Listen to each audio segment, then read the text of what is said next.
Today, I'd like to speak to you about the perfect word. I'm going to read to you from Psalm 119, verse 96, where we read, I have seen the consummation of all perfection, but your commandment is exceedingly broad. There's a lot bad to be said about modern video and television, however you watch it. But there's certainly some good things. The ability to see the wonders of the world that we would otherwise never see, that's a genuine gift.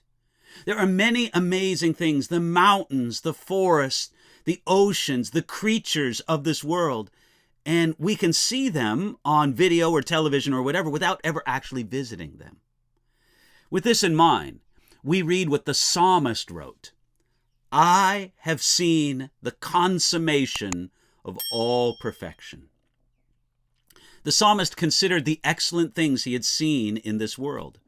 Perhaps he thought of the great natural beauty, the small things of intricate creation, of the beauty of human love and care. Yet in looking at all these things, they have a consummation in the sense that they have a limit or a barrier. The best things of this world only go so far.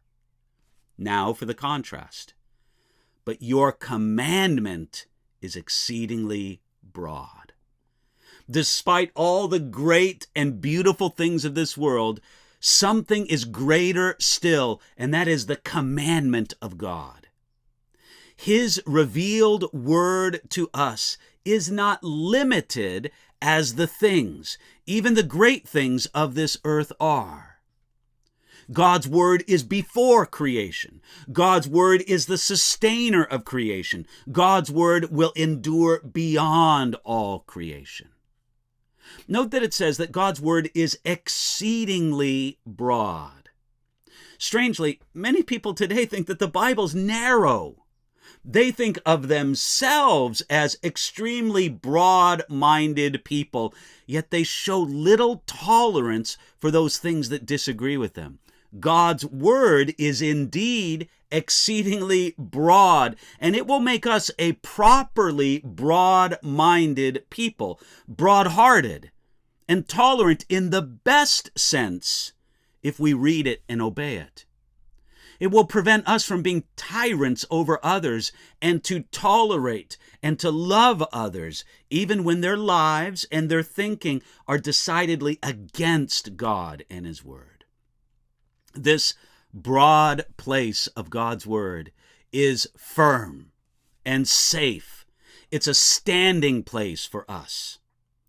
It's true that there are some difficulties on the pages of the Bible, but we have to hold to the Bible despite the few difficulties that we find in it, and despite the doubts that others may have. I like what the Anglican Bishop J.C. Ryle wrote. He said, I accept the difficulties and I humbly wait for the solution. But while I wait, I am standing on the rock. Friend, is that you today? I hope that this short devotional leaves you today standing on the rock of God's word. It's an exceedingly broad place to stand, and you can go there today.